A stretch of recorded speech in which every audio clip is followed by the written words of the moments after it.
Deus está presente, viva Jesus em nossos corações para sempre.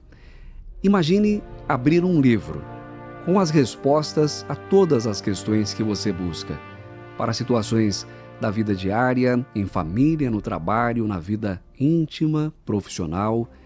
Esse livro existe. Nós estamos falando do último livro da Bíblia Sagrada, o Redentor Apocalipse de Jesus, em que o Supremo Governante do planeta Terra oferece diretrizes e caminhos seguros para encararmos e resolvermos as circunstâncias que surgem à nossa frente. Hoje, mais uma edição do quadro Pergunte ao Redentor Apocalipse, criado pelo presidente pregador da religião divina, o irmão Paiva Neto, como lembrança de que devemos enxergar as respostas colocadas pelo profeta divino no livro das profecias finais. Aqui em nossos estúdios, o irmão José Henrique Brasílio, pregador ecumênico da religião de Deus, do Cristo e do Espírito Santo. Irmão José Henrique, Deus está presente. Viva Jesus em nossos corações para sempre, irmão Gesiel Júnior, a nossa audiência, como é bom estarmos aqui, sendo iluminados por esse farol que é Jesus, o Cristo ecumênico. E nós somos testemunhas do quanto esse bendito conteúdo faz bem à vida, quantas vezes o Apocalipse de Jesus também já nos salvou, nos inspirou, nos orientou em direções novas. Trazemos hoje, irmão José Henrique, a pergunta de Marcelo Pinheiro, que está em Manaus, no Amazonas, na audiência da 610 AM, emissora da Boa Vontade. Como posso manter a esperança se não para de acontecer tanta coisa ruim no mundo e na minha vida também? Poxa, Marcelo, é uma pergunta extremamente importante para os nossos tempos. A gente tem realmente vivido tempos de grandes transformações, de desafios imensos, e a humanidade toda é afetada. A gente vê os problemas de ordem social, política, econômica, crescendo. A violência tomando conta. E, no entanto, a gente não pode esquecer que a esperança é o antídoto contra tudo isso. É o remédio eficaz. Você há de se lembrar que Jesus, no Evangelho, disse que os discípulos são a luz do mundo e o sal da terra. Ele deposita em nós a esperança de que o seu planejamento, que está contido no Evangelho e no Apocalipse, se concretizará. Portanto, contra todos esses acontecimentos trágicos que realmente mexem conosco, afinal, somos seres humanos sensíveis, que se comovem com a dor do próximo, diante de tudo isso, realmente é preciso ir no grande farol, no grande luzeiro, que poderá nos alimentar a esperança. Por isso eu recorro aqui, no livro Somos Todos Profetas, na página 356 desse título, desse livro do escritor Paiva Neto, e eu vou especialmente aqui no capítulo 3 do Apocalipse, Redentor do Cristo, a partir do versículo 7, onde Jesus nos endereça uma carta. Sabendo dos perigos, das dificuldades, das agruras desse mundo que por vezes é tão árido, tão inóspito, difícil de conviver, ele nos mandou com antecedência de 2000 anos, cartas, nos falando dessas lutas e nos enchendo o coração de esperança. Quando o seu índice de esperança estiver baixo, recorra ao Apocalipse Redentor do Cristo, abra o Evangelho de Jesus e isso lhe dará força para você seguir o bom ideal de ser, conforme Jesus espera de cada um de nós, luz do mundo.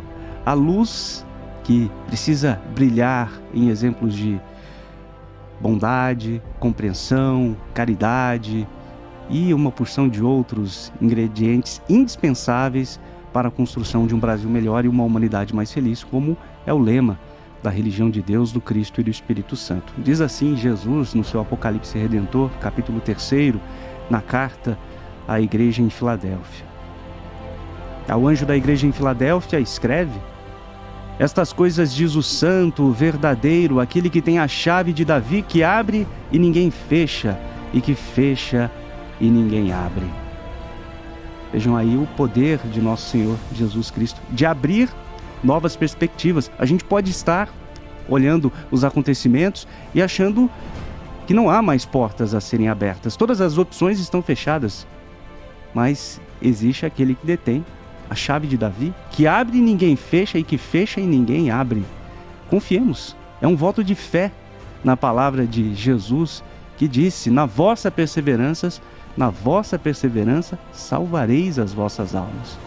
E ele diz no versículo 8: conheço as tuas obras, eis que tenho posto diante de ti uma porta aberta, a qual ninguém pode fechar, e que tens pouca força.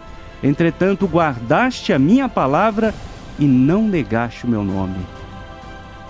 Quantas mulheres e homens corajosos pela história passaram dando o seu testemunho, não negando o nome de Jesus, que significa não desertar de seus sonhos, de suas metas, de construir épocas melhores para aqueles que estão convivendo conosco, aqueles que conviveram em suas épocas e deram seu testemunho.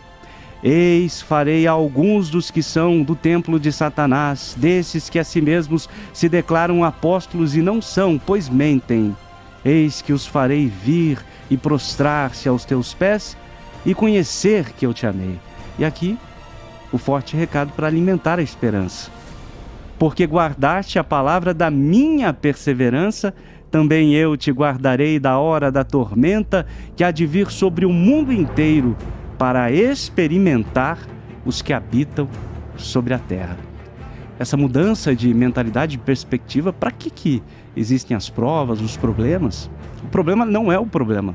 O irmão presidente pregador da religião divina já nos apontou para essa mensagem que, de tão óbvia, é muito profunda, mas a questão é o ângulo de visão que nós podemos adotar. Por isso que o Cristo mais de uma vez nos alertou quanto a não deixarmos que o nosso olhar fosse tomado pela frieza, pela desesperança ou pela descrença, que tem uma profunda correlação com o tema tão urgente e necessário que é a esperança. E ele afirmou que se os nossos olhos forem trevas, grandes trevas serão. Então, o que fez, por exemplo, os cristãos primitivos se lançarem cantando hinos nos círculos romanos às feras? A esperança da concretização do reino de Deus na terra. O que fez tantas mulheres e homens de boa vontade, inclusive mártires nos mais diversos campos da ciência, da filosofia, da política, darem a sua contribuição. A esperança de uma época melhor. E muitas vezes não é a esperança de uma época que nós vamos viver agora, mas a esperança de construir essa época para as futuras gerações. Essa é a grande esperança que precisamos conseguir conquistar, abraçar e trabalhar. Por isso que eu concluo com essas palavras do irmão Paiva. Ele diz assim na página 198 do livro Somos Todos Profetas: somente os frutos bons do Espírito poderão transformar o quadro execrável, até agora tenazmente sustentado pela insensatez humana. Por isso, reformar o ser humano com o Evangelho e o Apocalipse, naturalmente que consoante a visão solidária do Cristo, é a primeira e urgente metamorfose. Por uma esperança que se constitui em atos de bondade fundamentados no Evangelho de Jesus, vamos trabalhar por um Brasil melhor e por uma humanidade mais feliz. Muito obrigado, Marcelo, pela sua importante reflexão. Marcelo Pinheiro, de Manaus, no Amazonas. Irmão José Henrique Brasílio, agradecemos por sua presença e as orientações da religião do terceiro milênio, sempre a partir do que revelou Jesus em seu Santo Evangelho e em seu Redentor Apocalipse. Deus está presente. Viva Jesus em nossos corações para sempre. Encerrando mais essa edição do quadro Pergunte ao Redentor Apocalipse de Jesus, nossa dica: baixe no seu celular gratuitamente o aplicativo Boa Vontade Play e ouça a coleção O Apocalipse de Jesus para o Simples de Coração. Todos os capítulos, todos os programas estão disponíveis. Boa Vontade Play, aprenda com o irmão Paiva Neto, porque Apocalipse não é sinônimo de medo, mas sim significa revelação de esperança à humanidade. Deus está presente, viva Jesus, em nossos corações, para sempre.